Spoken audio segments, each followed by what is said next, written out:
is no dignity in people standing in long queues, in the rain, in the cold, and people sleeping in post offices and any other pay points. Kwazihamba phambili kwezindaba, ikomishoni yamalungelo oluntu ithembisa ngokuphanda amagingxi-gingxi kwimali yesibonelelo sikarhulumente. We are having a team which is coming from Pretoria, a team of experts who will come also to help us in terms of the investigation. Afanisiwe amanye amaxhoba engozi ehle eMusina eLimpopo nalapho kusweleke abantu abangaphaya kwama-20.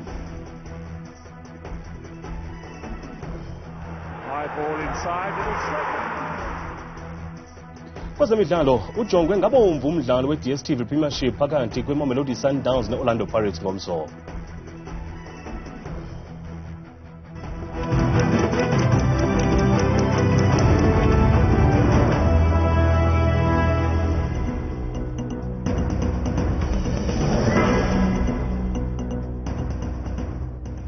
Sinamkele kwiindaba zethu ngokuhlanje, andiyami ndodwa ndihamba noPhumza Sikhumba noyitolikyo lwimi lwezandla, Bhotani Mzonsundu.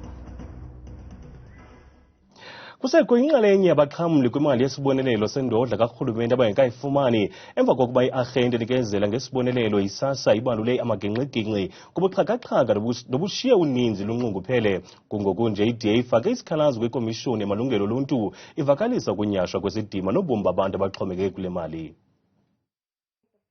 Nangona umphathiswa wenhlalontle yoluntu unkosikazi Lindiwe Zulu nomphathiswa wezonxibelelwano nobuxhakaxhaka bale mihla umnumzana Mondli Gungubele bebeqinisekisile ukuba abaselungelweni lokuxhamla bazawuhlawulwa ngokukhawuleza, kodwa kusekho abasajonge enkalweni unangoku.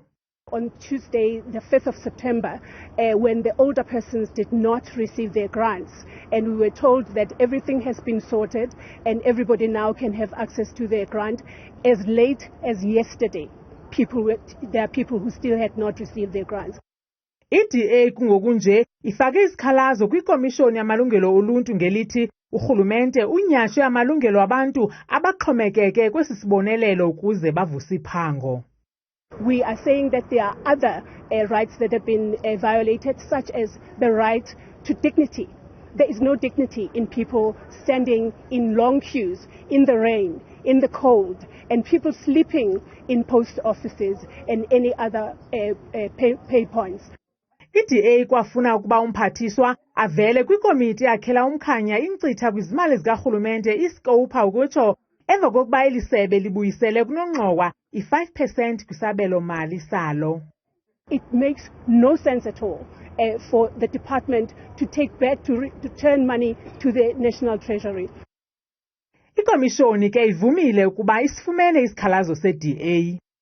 The Commission will assess the complaint in line with the complaints handling procedure and will get in touch with the Department of Social Development and update the Democratic Alliance as well in terms of the processes in line with the complaints handling procedures of the Commission.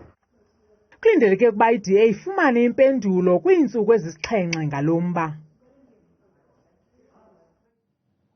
Umphathiswa wemfundo ephakamileyo uGqirha Blake Nzimande uthi inkxaso-mali yabafundi abangathathi ntweni i-NSFAS imeko yayo ayixhalabisi kwaphela. Ukutsho oku nakubeni kukho iingxaki zentlawulo ezenza ukuba abafundi abangathathi ntweni bangasifumani isibonelelo sabo.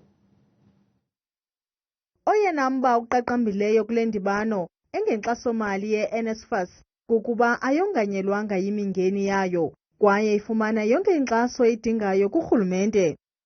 As many of our detractors would want the public to believe, we may be having glitches here and there, but the scheme is not in a crisis.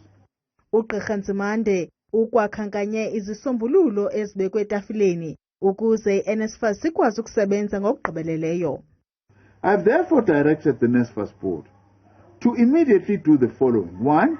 Implement the redesigned information system, which leverage modern technologies and capabilities in order to deliver the NSFAS mandate seamlessly. 2. Review all their processes, operations, and their allowances disbursement model. 3. Review their overall governance and management design to ensure the full execution of their mandate. and implement a new performance management and accountability framework in a bid to establish a high-performance culture within the organization. There is a crisis at NSFAS. All evidence suggests that. And are the means that have been taken and measures that have been taken to try and deal with those things? Maybe yes. But to outright say there is no crisis at NSFAS, I think is disingenuous of the minister, and it is in fact does not speak to the realities of the thousands of students on the ground. Ukwatyityimbiselwe umnwe abo baxhamla ngokungafanelekanga kule nkxaso-mali. I also issued a warning to all those students who are improperly benefiting from NSFAS, together with their parents who are aware of this, and urged appropriate criminal and legal action against anyone found to be defrauding the system. Ukwathe zonke izityholo zolawulo olugwenxa kwanorhwaphilizo ziyaphandwa. Ezi ziquka nokubekwa ekhefini kwengqonyele ye-NSFAS umnumzana Andile Nongogo. Kusenzima kwezinye iintsapho ukufanisa izihlobo ezitshe kwingozi ebiphakathi kwebhasi nesigadla ebesithwele abasebenzi bomgodi iMarian Roberts. Le ngozi yenzeke ngenjikalanga ngecawe eMusina eLimpopo. Ukanti amapolisa athi kutyalwe iqela lengcaphephe eliza kuphanda nzulu ngonobangela wale ngozi. Ingozi emasikizi phakathi kwebhasi nesigadla semithwalo ezithe zabamba umlilo ngecawa ibangela ukuba kube nzima ukufaniswa kwemizimba yabasebenzi abangamashumi-22 bomgodi wenkampani yakwaMarian Roberts eVenetia. Part of the investigation is that tomorrow we're having a team which is coming from Pretoria, a team of experts who will come also to help us in terms of the investigation. Inkampani yakwaMarian Roberts ithi iza kuthi qolo inikela ngenkxaso kwizihlobo nakwabanye abasebenzi abatyumke imiphefumlo ngenxa yesisiyeleko. We are assisting the families by providing them the opportunity to get into contact with the Department of Health to undergo the processes that are required to identify their loved ones. Ngelixa imanyano yabasebenzi mgodini NUM ivakalise ukukhathazeka sesisehlo. We are immensely disappointed and saddened by the incident that happened on Sunday, the 17th of September at around 4 in the afternoon. Majority of the employees, which happens to be members of the National Union of Mine Workers, are very skilled miners and artisans. Isebe lezothutho iphondweni lithi uphando lwabo lokuqala ludandalazise okokuba isigadla besingekho mgangathweni wokuba sendleleni. Urhulumente wephondo laseGauteng uyasilela kakhulu ukugqiba amaphulo olwakhiwo kweli phondo. Elinye lamaphulo elingekagqitywa liziko lempilo lwe-Clinic nengaphantsi komasipala iMirafong, kwaye kwakufanele ukuba esi sakhiwo nesixabisa izigidigidi zeerandi sagqitywa ukwakhiwa ngonyaka ka-2018. Emva kweminyaka esixhenxe yaqalwayo ukwakhiwa, Clinic ayikaqali ukusebenza. Abahlali bathi kwintlanganiso babeyinxalenye yayo nesebe lijongene nophuhliso lweziseko ezingundoqo baxelelwa kuba esi sakhiwo kufuneka sakhiwe ngokutsha phambi kokuba siqale ukusebenza. After the completion, we understand it was in 2018, late 2018. The clinic was fine, the lights were fine, everything were fine, we understand. So we didn't understand why the clinic laying avulwa. Only to find they took time before they reopened it. That's when the clinic got damaged by even zamazamas. They managed to get inside while they secured. Kwelinye icala, abahlali bathi ukusebenza kwesi sakhiwo kuza kunceda nabantu abangasebenziyo abanezifundo kwezempilo.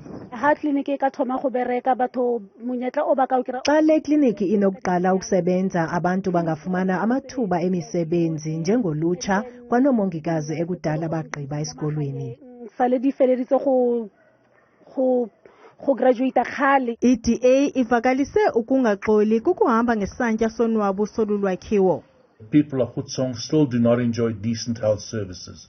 The reasons for this delay, besides disagreement between the department and the contractor, includes delays by the local municipality in performing geological studies, delays by the Department of Health in approving a completion plan, community and subcontractor unhappiness with the project, and poor project management by the department. Kungokunje abahlali bafuna isisombululo esikhawulezileyo kule ngxaki.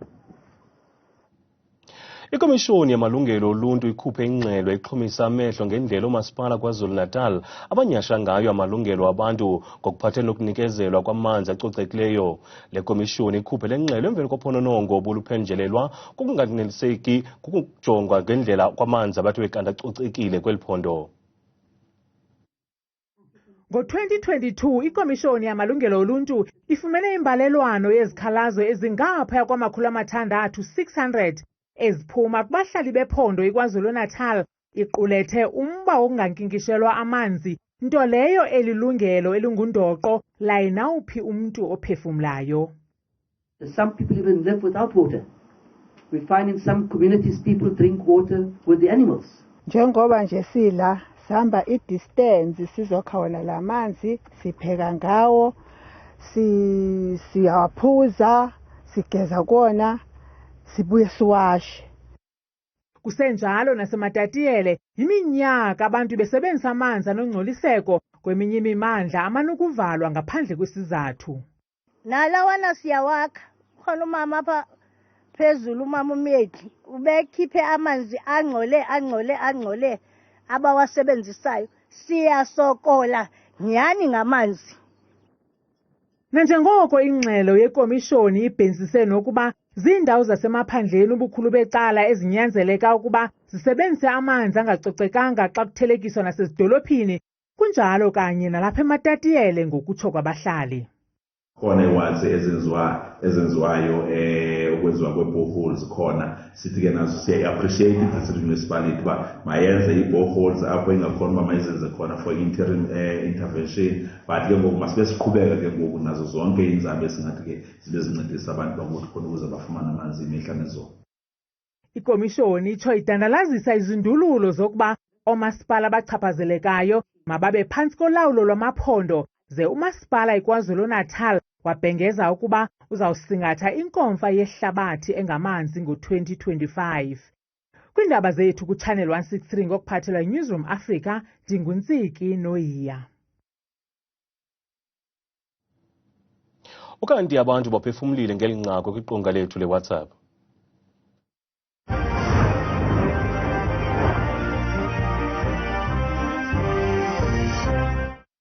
Sesijwayele ukuphuza nezilwanyana. Ngiyakhumbula nje besiphuza nengulube ezimnyama eziwu2 lapha ngasekhaya. Yingakho ngathi labantu bakahulumeni abeza bezogaya amavoti lapha behlele ematafuleni amanzi abakhelwe lamanzi akhiwa kule yamifula labaphuze lamanzi eswaphuza. Ufike emdaka ke nelamanzi egcotshwe inkomo nazidonki. Sisinda nje kubemba singafumana utyatyazo. Asinawunceda, iitephu zona zikhona aziphumi manzi kwazona, kwakunini zazifakiwe. Abona abantu bangamaxhoba okusela amanzi angasulungekanga. Kwathina sibantu bavotela urhulumente waseMzantsi Afrika. Alibale ngathi mina kucendane ndisasela amanzi akhiwa emlanjeni. Loo nto leyo ibonakalisa mhlophe into yoba asikakhululeki. Dabula ubuhlungu lomsakazo ukuthi kusenabantu abanenkinga yamanzi. Yo Thixo ngenelela, bazogula nje abantu bephuza amanzi aphuzwa yizilwane. Imbi lento. Mna ndicinga ukuba kuthathwe abantu aba banamava baze bazodlungisa le ngxaki ikomasipala.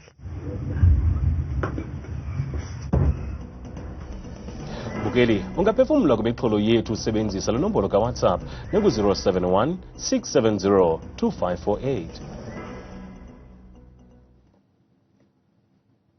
Sishiya abahlali baseMthatha bebambe ngezantsi isiganeko sokuxhilwa kwentwazana neminyaka emihlanu obudala phezolo.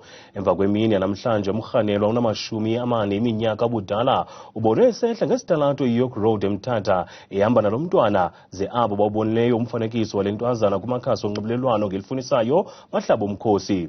Ngokutsho kwamapolisa umntwana uxilongwe nje zemveni kokwakhulelwa ebazalini bakhe. Kukwingxelo yamapolisa le ndoda imxhwile edlala ngaphandle kwekhaya lakhe lomntwana eQweqwe. Kwangoko usapho lwafaka isibhengezo sokulahleka komntwana emapoliseni nakumakhasi onxibelelwano.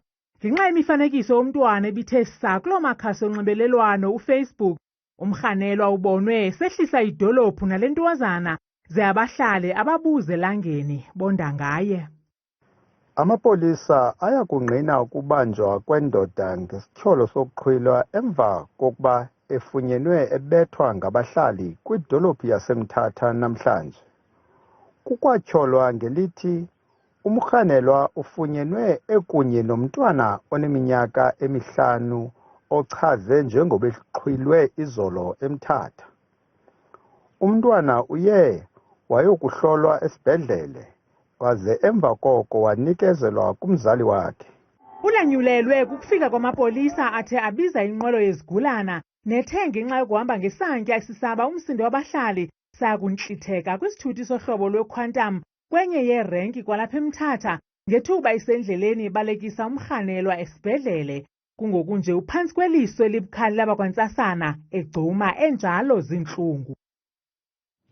I-Orlando Pirates iza kuvana amandla neMamelodi Sundowns ngokuhlwa kwangomso kumdlalo we-DStv Premiership oza kubanjelwa kwibala lase-Orlando ngecala emva kwentsimbi yesixhenxe. High ball inside. Kuyasa okungaliyo aza kutsha amadama namanzi ngokuhlwa kwangomso xa ezikamagebhula zingquzulana nabafana bestayile. Mendieta sticks it in. Oh, equalizer! I-Orlando Pirates khange iphumelele namnye umdlalo kuleyo ilithoba idlulileyo ithe yayidlala ne-Sundowns. I-Brazilians azihleki nanye kwehlekisayo kwaye sithetha nje sele ziyiphumeleleyo mithandathu imidlalo yazo yeligi ukuza kudika ngoku. Ukusukela ngo-2016 la maqela amabini sele edlale imidlalo engama-20. Kula midlalo i-Brazilians ziphumelele imidlalo eli-12 ngelixa amabhakaniya wona ephumelele imidlalo emine kuphela. Ukanti eminye imidlalo emine adlala ntanganye la maqela. La maqela aya kulo mdlalo iMamelodi Sundowns isencotsheni kwilogo ye-DStv Premiership emva kwemidlalo emithandathu ngelixa wona amabhakaniya ekwindawo yesixhenxe emva kokudlala imidlalo emine. Lo mdlalo uyaqala ngecala emva kwentsimbi yesixhenxe ngokuhlwa ngomso kwibala lase-Orlando. Makasijonge kuba imidlalo yangokuhlwa nje DStv Premiership izawuthini. iStellenbosch igqibisana neMoroka Swallows ze iCape Town Spurs ithathane neGolden Arrows rhoqo neRichards Bay ijongene neChippa United. Yonke ke le midlalo iza kuqala emva nje kokuba sibe kanti sehlile apha kula mazwe omoya.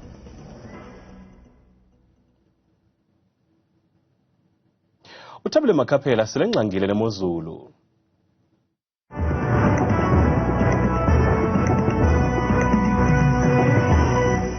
Watsho kwavokotheka jorarha apho ezindabeni ndiyakubulisa mzonzude ekhaya ndikwamkele kaloku kule yam ke idesika yeMozulu mna igama lam ke ndikuthabile umaqhodeni umamvelase ndingokwamakhaphela bethu nantsi kaloku iMozulu.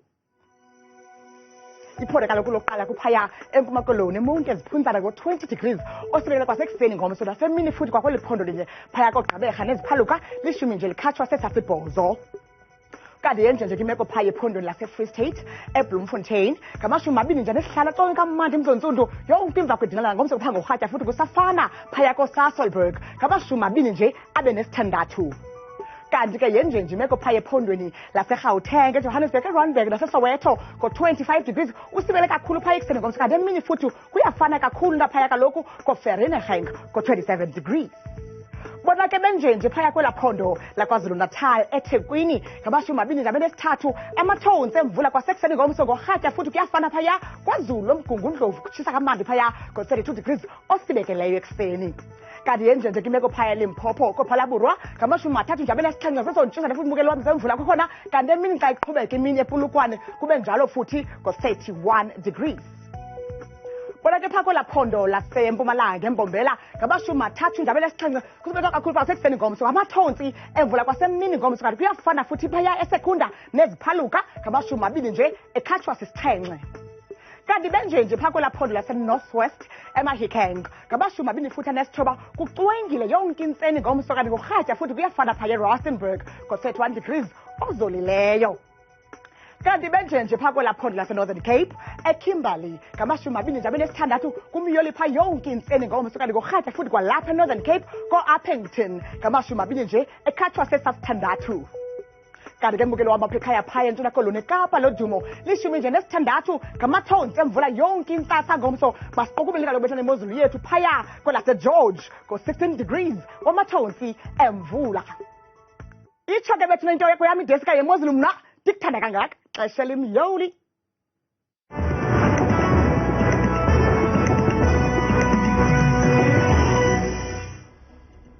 Ukanti bawethu iindaba azipheli ndokunayo ixesha lotshaba. Khumbula ke ungazifumana izindaba kwiqonga lethu le-YouTube nelithi Iindaba Zethu 163. Ngomso gqa bethu baza kuziphaka zishushu ngolwimi lwesiZulu. Wasemajwarheni umntwana uthi kamnandi bawethu.